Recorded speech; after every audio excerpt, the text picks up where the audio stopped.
ladies and gentlemen. Welcome back to the desk. My name's F-Tot, joined here by DM Brandon, and we've got another North American game coming to you today. Denial going to be playing off against eLevate. eLevate riding the bottom of the barrel here, I think 0-8. Yeah, unfortunate start for the new squad on the North American side of things, whereas Denial is generally thought of as a middle-of-the-pack team and is sitting about there. Right, along with almost everyone else in North America, especially after the last set. Yeah, everybody's very, very close together. But talking about Denial, it's really about the individuals on this team. We've got Shing, longtime player in the jungle, Macetodaface and Shadowq, the brothers Grabowski in the mid and Guardian roles respectively, and then joining forces with new blood, so to speak, BronxBombers and Whalrus. Right, Bronx has a few splits under his belt now, still trying to find his breakout. You know, hasn't really shown that he could play at that world stage. We've seen a couple of plays here and there from him, but nothing super consistent. It's like in the earlier episodes of Avatar where his thing glows, right, but he doesn't actually become the Avatar. The arrow. lightning bolt? Yeah, it's an arrow. That's Harry Potter. Same thing. Anyway, eLevate looking to do just that in this next series, trying to get some wins in their win column. And you want to talk about new faces. Everybody on the squad, for the most part, Mytherea and Metyankey, you might know if you've been really invested in the Smite scene, but all of these players new to the professional level. That's true. Scary D replacing Gilyara. Gilyara moving to Xbox recently, is playing pretty, from what I understand, doing well. But, I mean, the whole thing was they were replacing Gilyara for Scary D to hopefully see an improvement, and so far we haven't seen that. Maybe this is the day, though. Perhaps they're getting enough scrims with this new roster. The chemistry's forming, but I mean, they got to. The problem is this is likely the hardest team for them to beat aside from AFK, because Shing and Shadowq are they play like nuts. They're crazy. I mean, exactly. All they do is invade and make all your textbook fundamentals that you've been working on as a new team turn into fucking incredibly hard to predict these players are on the side of Denial. I mean, Shing has been, that's his thing. That's definitely his thing. I mean, you look at when Shing plays Bastet, you don't know where he is. So weird stuff coming out. But Team eLevate going to go ahead and get their first ban out. No Geb. I think we're going to see an Ares ban as well from eLevate. Shutting down Shadowq's ability to rush into the jungle is a really good idea. We know how much he likes to get in there, but Khepri's available as well. Yep. I'm hoping that eLevate has that in their pocket so that Denial has to take that down. I mean, I'll tell you right now, as far as eLevate, I'm not too sure, but I know Shadowq. You know Shadowq. Yeah. New stuff, that's his jam, whether it's new strategies or whatnot. Oh, yeah. A new god comes out, a new support, you better expect Shadowq to pick it. You know, I was actually surprised that Jig's level 10 in the first week. I mean, Khepri's fun, dude. He's a lot of fun. Isis going to be locked away here. Trying to take that away from Mace has long since been considered that this is Mace's, like, best god by a mile. And the stats go to show it. I mean, not quite undefeated on this god, but really tends to make an impact in virtually every single game. Wukong going to be banned out, so Denial playing chicken with the Scarab. Yeah, we have Khepri, we have Bellona, Wukong, Circuit, all available.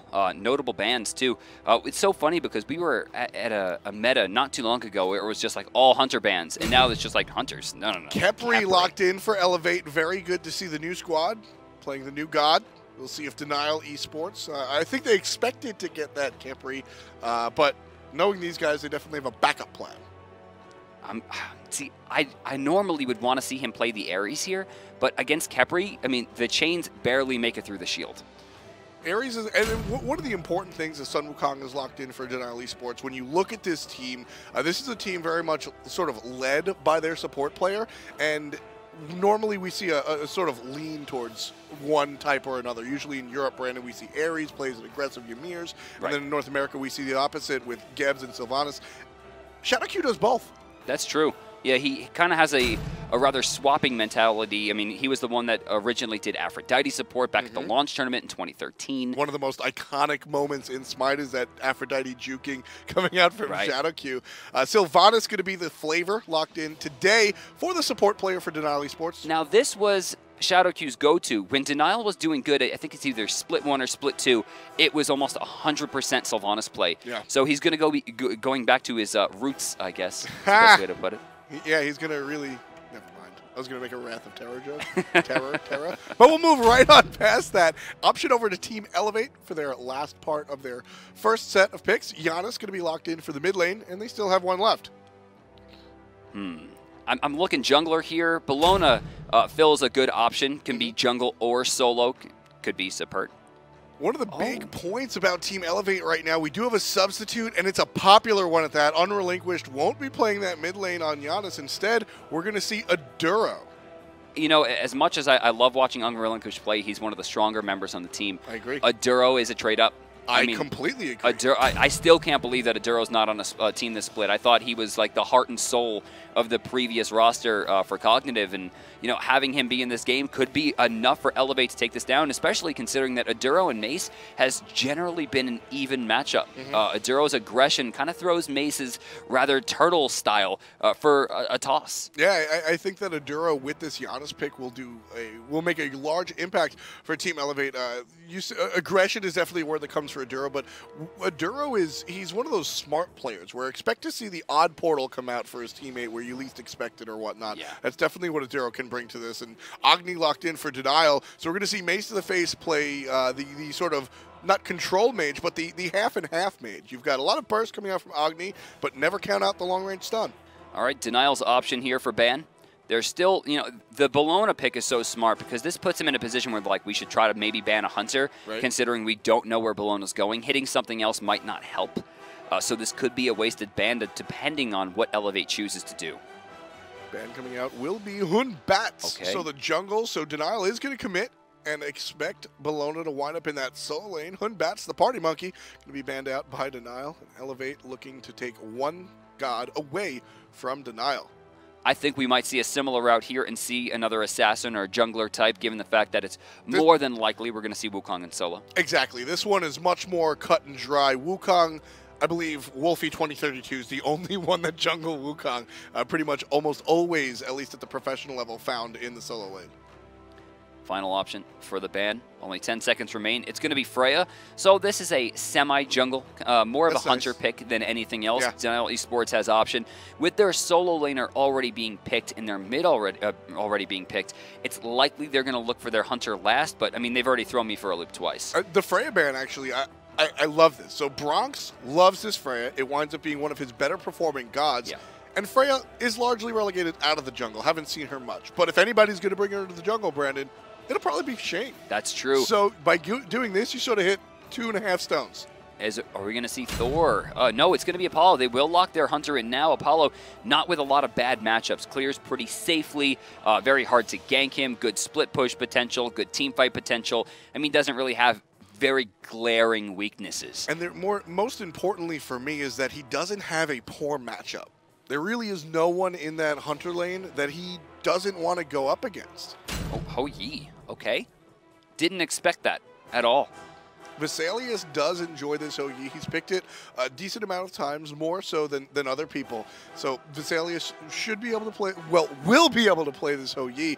Now, will it net the win that eLevate have yet to find? I don't know, but we are going to look for this last pick. And again, it could be a jungle or a solo. It's more than likely going to be a jungle, but that does not give them any answers. Doesn't help us here. Fenrir, also a god that can excel in, well, Brandon, can he play mid? I mean, he can literally Fenrir can play every role. Whatever he wants. I mean, ADC Fenrir, you can't fight him. They'll just brutalize you. What are your feelings on Red Pot Fenrir? Dude, how about Red Pot Bluestone Fenrir? I'm afraid. I call that the purple build.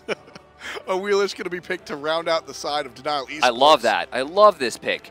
I mean, remember, Wukong has a knock-up. Sylvanus has a knock-up. I mean, Apollo, I guess. Right? But Fenrir has 2 jumps. Ho-Yi has a jump. I mean, this is a great counter pick. It's up to her to use it, though. I want to see lots and lots of ganks coming over to the duo before level 5. Once that Khepri ult comes online, it's going to be too hard to kill that Ho-Yi. Ho-Yi, one of the more agile gods, I guess you could say, but more importantly, leaves the suns where he lays. So if he escapes, there's probably going to be a lot of damage if he chooses to use the ultimate. And as we get underway, teams will see each other right in the mid. Wow. But Metyankey not going to go in. Important to note, he doesn't have any abilities picked, so he could have went into the abduct and grabbed somebody, opted not to. I like the fact that they went directly for the invade. We know Denial as a team that likes to try to rush into the enemy jungle and just try to find that early kill to put themselves ahead.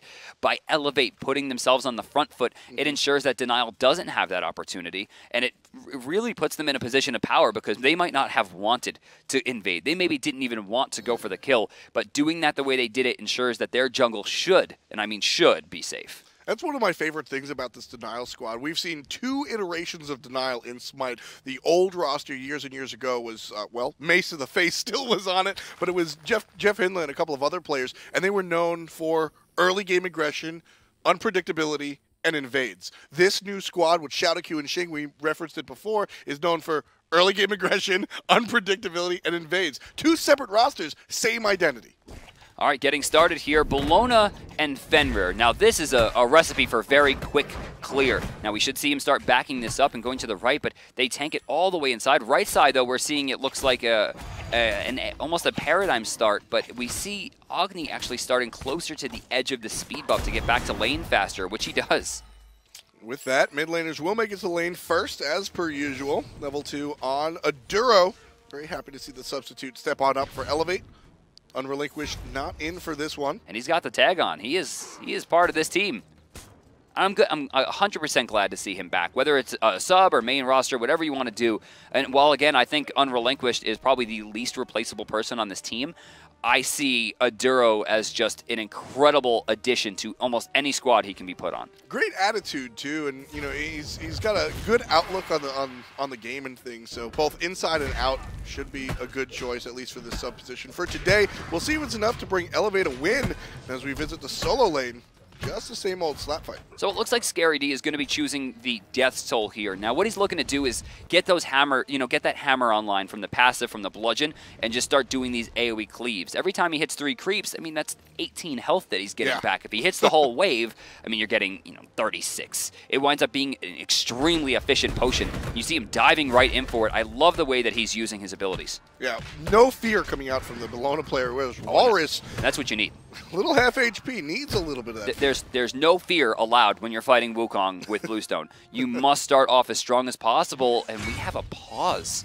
Very early in the game, Mytherea is going to pause it. That, of course, is on the side of eLevate. We'll see as we get back into the game momentarily. But yeah, so this Bellona versus Wukong matchup. Wukong has been very successful with the Bluestone recently in this past week of the SPL. Dude, I think Wukong is amazing, and I thought that before this item came out. He was one of my top 3 solos. The way that he controls the lane makes it a nightmare for people to fight into, and then his late game warrior potential is good. I mean, he has decent CC, good control, decent damage, but now that he has Bluestone and just like basically wins the laning phase, I mean, there's nothing for you to do unless you switch the strategy up, and that's what Scary D has done. This is what I've been looking for. Whalrus getting very low here. Oh, Scourge, not quite enough. He missed the auto attack. Scary D only level 4. He missed the auto attack. That hammer put him at 5. That hammer swung just a little bit too slowly, and he didn't get it. Had he been a 1/10 of a second faster, it's possible that would have resulted in first blood. And shutting down a Wukong is a big deal. Yeah, it's not anything you'll shy away from. Left side, haven't seen too much aggression, largely just farming the wave here. Both Vessalius and BronxBombers have yet to reach their ultimate level. It's interesting, actually. Once ults come online, Ho Yi will have sort of the advantage. Apollo's ult, not really a boxing or a 1v1, 2v2 in-lane type ultimate. I mean, even against ganks at this stage, Apollo doesn't have a large health pool, so it's up to the Sylvanus to try to peel, but things like Brutalize, you can't knock them up, right? So it's still a lot of damage coming to BronxBombers that will be close to unmitigated. Making sure to hit the players as well with the the Rolling Sun coming out from Metyankey with that second ability on. What is Shadowq doing here? I guess making the rotation. Uh-oh, that's big trouble. Decent Double damage. stun. Feather Step. And got him. First blood goes to Mace. Couple of dots coming out from the Agni passive will claim the life of the dog and put Denial on the board first. So that first blood going their way. And as a gift, Denial will also pick up the left Harpies. I don't think Mytherea really considered his position there. You got to remember, Feather Step is a cripple. Yeah. It will stop you from being able to use Brutalize, from Unchained. His only option was to immediately activate Ragnarok and just bring Shing into the tower. He was too slow on the draw. Shing punishes him perfectly, and Mace credited with the kill. And that's a good look for the mid laner we're going to see Macetodaface. Putting that Agni ahead is going to do a lot, because one of the things that Agni has against other mages is that his ultimate damage is spread out amongst 3 separate bombs, so the burst isn't quite there in comparison. So being able to get a step ahead on this mid lane will allow that to sort of even out. Right side, Scary D continues to lock Whalrus under the tower. It's very surprising to see that a Wukong is not being able to hold his own. I mean, even Bellona is an incredible character, a ton of damage, but on paper, Wukong still should be controlling that. It's down to the fact that Scary D is reading what he wants to do. Whalrus is forced into a position to use his animals defensively every time. He's not stopping the bludgeon. He's not playing the matchup. He's just trying to play Wukong. Exactly, and this for me boils down to person versus person, not necessarily character versus character. And right here, our Bellona player, Scary D, has just asserted dominance over this lane. Wukong can walk up, cudgel, and sort of run away, but we're not even seeing that because that would give an option to Bellona to go in. Almost 5 minutes in here, Denial maintains their lead, albeit not by much, as we see Scary D could be in some trouble here. Can Shing find it? Oh, the Tiger Stun hit the creep. The minion! Oh, man, Whalrus again throwing that one away. Scary D didn't even have to use Eagle's Rally. I mean, at least force the ult, but they couldn't get it. The rest of eLevate have rotated, albeit just a little bit too late. Here's a question. Shoot. Why the Tiger Stun? That's a wheelish. One off the Ox? Yeah, if he would have Oxed, he guarantees the hit, plus a wheelish gets the ult for free. Uh-huh. Just not thought about it, I guess. I wonder if their comms are saying the exact same thing. Just after the fact, couple of minutes of silence. Wait a second, why didn't you knock up? See, I can see if he meant to do Ox and instead, or meant to do Tiger and instead did the Ox, that would make sense because hitting the Tiger is the hard part of the targeter. But the Ox just you pull the camera down, go forward. Well, going very deep is Whalrus. Eagle's Rally going to be used to jump away from the ultimate. I thought he was going to make the play. I thought he was going to do it in place and try to stun him and then lock him down. That would have been hype. But no, it's smart of him to take the safe option. Beautiful. Shing going to get the pull there. Aduro, though, gets out of danger. Mytherea running back. Wrath of Terra still ticking with the chasing. Wisps, but Shing is still chasing Aduro. Finally lets him go about halfway into his own jungle. Aduro drops the ultimate, thinking Shing is still on him. And with that, Shing does get the win. See, right there, you're looking at it like, oh my god, why did he ult? But in that situation, if Shing had thrown the Moonlight Charge and hit him, that was a death. So for him to turn around and guarantee his escape by using that portal, I think that was the best choice. It sucks that he had to use his ult there, right? But at least he's alive. I completely agree, and you can never be too careful when you're playing a squishy mage. If you saw the last set, right, we saw Meerkat repeatedly try to use his ultimate too late and was getting caught for it. Or even before, we didn't see the Ragnarok activation fast enough. Also, I can't believe that Bronx kept moving forward there.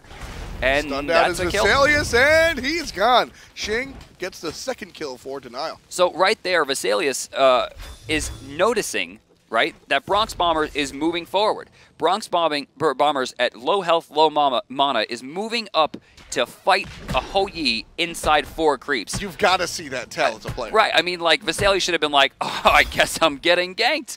But it didn't click. He just saw the kill. He had nothing but tunnel vision, and he pays for it. Another kill. I think that's one of those things that we'll see these mistakes early on in these players' careers, and then as they see more and more SPL level action, that sort of thing will be sort of commonplace for them to understand. I think right there, Brandon, that's just experience, or rather lack thereof. So we see minion kills here, the graph up on the left side. Or beads, rather. I love the fact that Bellona's on top. I mean, that's incredible to me that Bluestone, Wukong is showing weakness for the first time. Beautiful blink, and they're going to keep going. Aurora in a bad spot here, should be able to res if the Wisps do enough damage. If not, he's going to be in a weird spot. Oh my god, the timing. The Wisps kill him right as the Khepri ult goes down. Mytherea going to fall as well. 3 kills for 0, with Bronx getting 2. You do not want a farmed Apollo, unless, of course, you are on the side of Denial. And if you're on the side of Denial, well, then you're already walking towards Gold Fury with 5 kills to none this early in the game, and a lot of them on your Hunter. This objective should be pretty easy to get, even with the Suns coming down. Denial Esports goes ahead, claims the Gold Fury, no problem. And these teams are now separated by 3,000 gold. And that was 2 ultimates at the end there wasted. The Sunbreaker doing nothing through space and time, not going to find an attempt at the Gold Fury, hits nobody, and reduces Aduro's chances of escaping another possible gank from Shing, who is so far had a really good game. I mean, Shing, I noticed it, last week was interesting, but Shing had been playing well at all points in time of those games that they played last week. And this week, also, as you said, he's 1-0-4 in this Awilix. He's looking cute. Yeah, I mean, you see everybody, 104, 104, 103, and then the lion's share of kills on Apollo. I mean, level 11 right now puts him about a level and a half over Vessalius, on top of the fact that he's got the ninja tabby? Yes, he does. On Apollo? Yep. How very curious. Looking to make use of that audacity, I suppose. Over on the right-hand side, gank in from Mytherea. This time, eLevate's on the aggressive side, but Denial getting silenced out just a little bit from the Scourge. No basics, no stun either. Scary D gonna miss the Eagles rally. I actually think that Shing did get stunned there, but he had beads activated prior. He did get it, because I saw his health go down just a little bit. I thought he had the kill there. Wow. All right, Shadowq in some trouble here. Abducted to do some damage. Mace rotating over to send a lot of damage the way of a Duro. See him sitting at about 30% now. Throws down a portal, will find nothing as Mytherea aggressively moves towards 3 at rather close to full health. Apollo and Vessalius still on the left side of the map. Apollo rotated for those mids. Catches Vessalius trying to find him. Meanwhile, Shing in the background. Vessalius going to run away. Shing will have to walk through the ult, but both members of Denial decide to call it quits, and we'll head back to their lanes. I would like to see Bronx just go for last hits. Freeze the lane, force Vessalius to move up. He doesn't have his ultimate. He doesn't have, he does have beads, but that's pretty much all he's got. His mana's too low. And Apollo is ready to fight. At this point in the game, Apollo's down. So Scary D getting a lot of damage. Dodges. Shing. Oh my god, he almost stayed alive because the pull off the Moonlight Charge didn't hit. Whalrus super low right now. Metyankey trying to find the kill. The healing from the Wisp is too strong. Mytheria's brutalized, not going to do it. Whalrus Bates finds a double kill for Shing, who throws a little bit of damage out to close the fight. Now, you see, one of the problems that I think is going on here for eLevate is that Denial is coming in as a unit. You see 4 people show up in the solo lane at once. Unfortunately for eLevate, they're walking one by one into the fire. And because of that, they're just getting chewed up. A lot of that, I think, has to do with the amount of healing that we're seeing come out from Shadowq. It's 2 times now that the Wisps has brought people back from the, I think, brink of death, whereas Khepri, strangely enough, not bringing anyone back. Where was the Khepri ult? Not quite there, I guess. I mean, sometimes the damage happens a little bit too quickly. Maybe Metyankey was looking to use it aggressively. Either way, not able to come out with it. Scary D already loses 25% of his HP in just that one shot. It's a shame, too. I mean, he was winning that lane like front to back in the beginning, but now with Whalrus getting 2 assists in that last exchange and, of course, seeing Scary D fall, I mean, it's going to put him behind. You see the level difference is already taken. It's only about 3/4 of a level, maybe even closer to half, but, I mean, that's all Wukong needs. And that's what your team that's what you want your team to do as a solo laner. Look, give me the opportunity to get the fight. I'm not winning, but I'm not losing. All right, he's ahead of me. All right, okay, now you can come on through, 4v5 him in the face, and just give me a lead so I can win. The issue here, Shing, 2 levels ahead of Mytherea, on top of a pretty decent gold difference, about 1,500. Mess to the face, a little bit of trouble. Oh, Beats out, Beats is down. Keep in mind, on that Agni, there's going to be Beats 3. Oh, using a lot here onto Shadowq.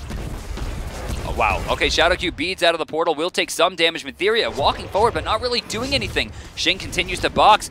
Nice damage coming out from Mason. They're able to turn another one. Mytherea falls again. Metyankey unable to land the abduct, so nobody's going to be pulled into trouble. But the rest of Denial still pressing forward. Apollo in the air, looking for the safe land. Yeah, that's good. You tricked me. Don't do that. That's Khepri.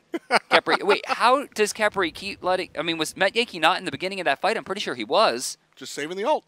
Just in case. Just in case. I mean, I guess 0-3 Fenrir, right? Maybe he wants to try to save a teammate that's worth more, but I mean, everyone has died at this point. It's not like a huge tell. Please, Khepri. Thank you. Khepri ult does get used on Vessalius. Immediately, Denial pull back. They're going to let the Hunter live one more day. I'm very surprised to see that Bronx allowed that whole thing to happen. I thought Bronx is usually hyper-aggressive. Right, I thought Bronx was going to sit there. It's like, I'll wait this out. You're going to walk away and not get experience at least. But, I mean, it's not a huge drop considering the fact that, I mean, he's losing that gold anyway.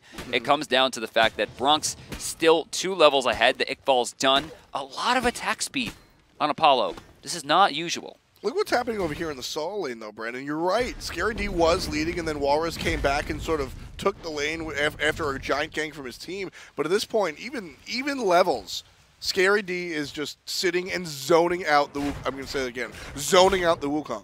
I think this is what eLevate expected when they made the switch. Scary D to be able to compete at the highest level. But Scary D has been playing this for a long time. He's playing this role for a long time. So I'm not ultimately surprised about the fact that he's doing well. I am surprised in the fact that he's winning this matchup. Bellona versus Wukong? Right, because, I mean, Wukong can just ox the bludgeon and then clear the way for free. Yeah, as I said, this is less about character, more about players. Individually in the mid lane is all by himself. Shadowq brought underneath the tower. Macetodaface gets one. Whalrus gets the other. 10-0. Denial on a tear as Macetodaface finishes up the second side of his double kill to put 11 kills on the board for the Wolfpack. I don't know what could have been going on in the comms there for them to go, we should try to kill Sylvanus. That's the second time we've seen this much aggression on Shadowq. It's not going to And work. the same result. He leaves basically unscathed. Denial wins a fight, and off of that, they go directly to an objective. Second Gold Fury of the game already being taken down. Vessalius is here, needs to drop the ultimate. He's not going to get a chance to. Denial will take it out. Scary D makes the rotation, but forced underneath the tower by Whalrus. 0-11. Now, a hot topic yesterday is that we don't think we've seen a shutout. Right. Almost ever. And yesterday might have been like the first one in competitive play. And if not, it's at a very rare group of games that have happened at least for the long fall and the time summer ago. split. Right. So we are in the makes. I mean, 0-12 now with Vessalius falling there on the left side, trying to just get his purple buff. He just wants a buff, man. Not quite able to get it. Denial's going to go into the enemy jungle and actually pick it up. So purple buff goes the way of Denial, just like both Gold Furies of this match. And 15 minutes in, there's a huge gold lead as well. Well, maybe not that big. Well, let's take a look at the graphs, Aiden. There it is. Oof. 7,700 with a 12-7 experience kicker. Did I say 3K? What am I? Oh, I know exactly what I did. Either way, Mytherea jumping away from damage in the mid lane. One of those numbers had a 3 in it, probably. Right? I'll explain to you off air. It's just math in my head. Anyway, eLevate looking to find their first kill of the match. Might come onto Bronx. A lot of members of the blue team here. Mez down to the Gretchen is the Fenrir, unable to follow the jump. He's in trouble here. Aduro, no, not going to take what could be a chance at the kill. They're going to sit with the goose egg for now. Mid lane, Scary D is making out his of rotation, position. but he's all by himself. Well, he just jumps away from 3-4 members. He's level 16, which is higher than anyone else on Denial, tied with the Hunter mid laner and the solo laner. As opposed to his team, second highest level, 14 now for Vessalius, just kicking in there. We got a 12 on Aduro in the mid lane, and then Mytherea, trouble, level 11, tied with the support for lowest. Yeah, the eLevate has found problems almost everywhere except for that solo lane. Metyankey in some beautiful. trouble. Oh, Shing not jumping in front, though. There it is. Abduct not up for 5 seconds. This should be enough time. With Bronx here, it's only a matter of time. 2 seconds on Abduct. Nice. There's Aduro. With the help of Aduro, he'll be fine. By himself, Metyankey might have gotten in some trouble. Here comes Mace with the flank, though, around the other side. Oh, Vessalius way off the mark there. Mytherea jumping in. They're throwing a lot here. This should be a kill onto Bronx. Looking for the first one. Mez is good. Falls through the hole. Shadowq gets the kill out of the dog. And he's pulled back. Face gets Scary D. BronxBombers still alive. Following him is Aduro. And finally, eLevate finds their first kill of the match off of the substitute mid laner, Aduro. I love the fact that someone tried to dive. They're like, we got to kill him. We need something. It's important. And Shing is just turning around like, nope, right out of the air. Took him out and then took him out, right? Cleanly, too. Aduro, though, using literally his entire kit to find the first kill. Denial 15-1, leading over eLevate. Unfortunately, that fight did not go the way of eLevate. It was a 1-for-3, but I commend and I agree with the decision to go all in to get one kill on the board. Yeah. I mean, Brandon, you've been in high-level competition. Being shut out is a much different feeling than just having a single kill. I mean, it's any game. In Street Fighter, if you get perfected, right? Yeah. Like, there's a chance that you can make the comeback if you don't do a specific thing, like Shoryuken on Wake Up, right? They know you're going to do it, but sometimes it's better just to do the chip damage and not get perfected and go into the next round. Exactly. It just gives you something to think about, and staring at that 0 is not a good look. So eLevate finally get themselves on the board in the 17th minute, and that should be a good look going forward. As we said, in this current game, down 10,000 gold to Denial, which is a little bit rough, but this is a 2-game split. Check it out. I think it's like 93 or 94% kill participation for both Mace and Shadowq, with 100% kill participation for Shing. I mean, that's exactly what you want out of your jungler. That's the ideal situation where your jungle is all over the map. Scary D's in a bad spot here. Eagles rally a little bit early. Shing does have a speed buff, and if he finds that Moonlight Charge, doesn't need it. He's got the blink, got the ultimate into the pull. Got him. And Scary D is scary down. Through space and time over to the right side. I imagine a defensive measure, but too little, too late, as Mytherea will take a small chunk of his health as well for getting greedy enough to even look into his own jungle, I guess. That's a level 19 cudgel. Yeah, that's not something you want to fight into. He's got the Jotun's Wrath online for the penetration and the 40 damage from the boots as well. Bluestone ticking away. Bluestone stopped Mytherea from backing when he wanted, and now that Denial's barking down this tier 2, he actually can't back. Although, what can the level 12 Fenrir really offer to this fight, which is the problem for this character? He's got Ragnarok, but that's pretty much it. Maybe some enchain damage. Aduro's already sent out. Mace throwing everything he can at him to try to send away the mid laner, and he does. Oh, look at this. Right in there, trying for Whalrus. Whalrus trying for Aduro. Won't find it, but they will find the tier 2. eLevate, again, dropping a lot of gold. Bronx playing Apollo to exactly his strengths, just split pushing the entirety of the fight, keeping Vessalius out of it. And even if Vessalius had decided to go ahead and join that fight on the right-hand side, Apollo would have very lovingly would have sat there in lane and taken the tower. He got it. He got it. He actually burns through the entire tower. Audacity was procced 100% based off of the minions that he killed beforehand. Backside, but there he is here. He reads it immediately. Bronx is out of there. So much used over on the left side that the tower's basically exposed. Khepri ult's down. The Sunbreaker's down as well. Scary T getting very low here. Mytherea trying to control space as Whalrus takes to the sky. Shing also low. He's forced out of the fight just a little bit, but he's going to focus on the objective itself. The tower is what Shing is looking at. And with Shadowq taking out Metyankey, there is no more frontline available for eLevate, but the tower does stand. Mytherea praying to the sun there as the slight damage reduction coming out, or not slight, rather important damage reduction coming out from the Rising Dawn allows him to escape there. He left that fight with 12 health with Bluestone ticking on him. Scary D caught out, well, not just a little bit, unfortunately for him, caught out a lot of it. Macetodaface gets the kill. That's 18 on the side of Denial. Another 3 kills for 0 on top of the fact that they got the left tier 2 as well. Zahid in back to the graphs. 21, almost 22,000 experience. That is the story. Yes, there's 14,000 gold separating these teams, but really the first train to leave the station, Brandon, was experience. We saw so many level differentials between these two teams, and that really was the start of the end. Oh, Whalrus in some trouble here. Does he have an escape? Bitten right out. Shadowq trying to save him, but Whalrus will be picked up. Very low here is Mytherea. He's going to drop as well. Shadowq's Wrath of Terra dot finishes him off. Aduro is both kills on the eLevate squad, and he's the substitute. I mean, that's a bet I think we would have won. What we wouldn't have won is seeing 0-7-2 Mytherea, who's normally their backbone. Right? Mytherea is usually the person that's doing the gank, setting the plays up. You know, one of the 2 people I really looked on at this team when I thought to myself, wow, like, that kid has a bright future. Exactly. I mean, that goes to with his picks. Normally we see these team fight-oriented picks like Dawn Bats, which was banned towards Mytherea. So, you know, not having that ability, you know, Fenrir, when he gets a little bit behind Brandon, can be problematic to jump in the middle of everything, get an Unchained stun, and Ragnarok out with somebody in your mouth. That can be problematic when you're trailing behind. He's level 13, comparatively speaking, to the 19 sporting Shing. Yeah, I mean, Shing's in a great spot. The Transcendence is online. He's already got the Executioner. Like, how much damage? I mean, he blinks in, you know, gets the Moonlight Charge, 2 hits into the Feather Step. I mean, they're dead. That Transcendence is so much damage, and the reason you see Transcendence here is just because of the sheer scaling that Awilix does, and also Awilix is passive. You know, we always talk about it. It is a stacking item, and as you stack it up, yes, you will get more damage, but a very large chunk, probably like 70 to 80% of the damage that you're going to gain is right from buying the item. So let's actually hover on Shing here as we look towards the Fire Giant. I want to see his damage. 145, it looks like. Yep, just about.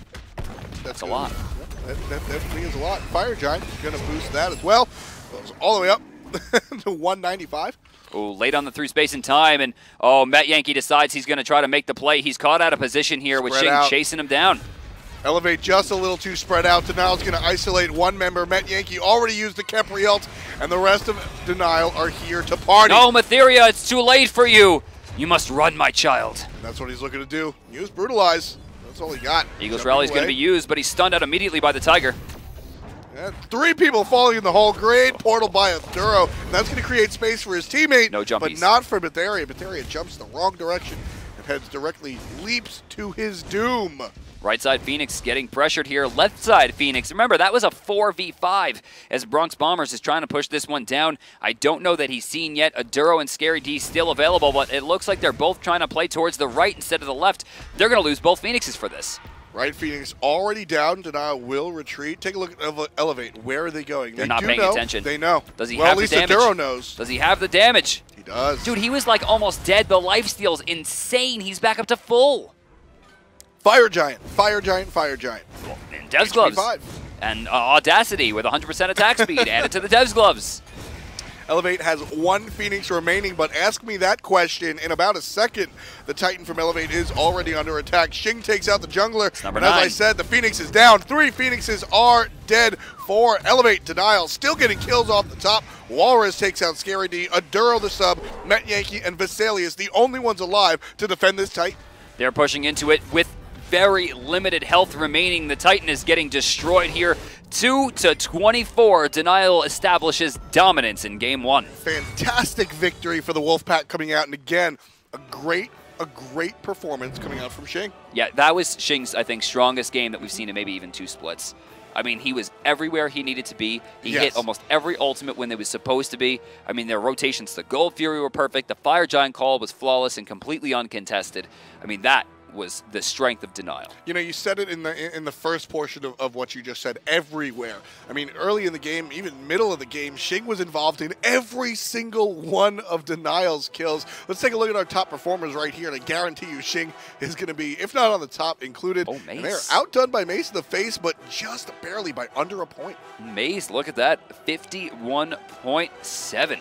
I actually expected Bronx to be a little bit higher than that. Yeah, Bronx was pretty quiet that time. I mean, he did what Apollo is supposed to do, right? Yeah. He showed up. I'm sure if we took a look at the structure damage, he'd be up on top. That's right. He got the entire left side of the map done. Mm-hmm. That's incredible. And again, that's what Apollo's supposed to do. Now, if he's a Ho Yi, if he's an Honor, fight more, do that. Yeah. But as the Apollo, look directly at the objectives, and you'll get exactly what you're looking for. No, I got a little nervous early on when we saw that pause come out. I thought we were going to see a relapse of the last set, but it didn't happen. And it was eLevate who paused, but it didn't seem to help them even with that person back. Yeah. I mean, that looked like a 6v5. I mean, it did, and it all started at one point with the mid laner Macetodaface. So Denial, as we said, eLevate had trouble getting on the board. Denial, on the other hand, did not. Just past 3 minutes in, takes out Mytherea almost no problem. I love the way that they played that. Player of the game, though, I mean, I don't think anyone's surprised. Shing, again, just had an absolute perfect game here. Taking a look, 6-0-15, a part of 21 of 24. That's an incredible spread. And I mean, this is largely, I mean, Shing is a big name in the Smite community. Always has been. For a reason.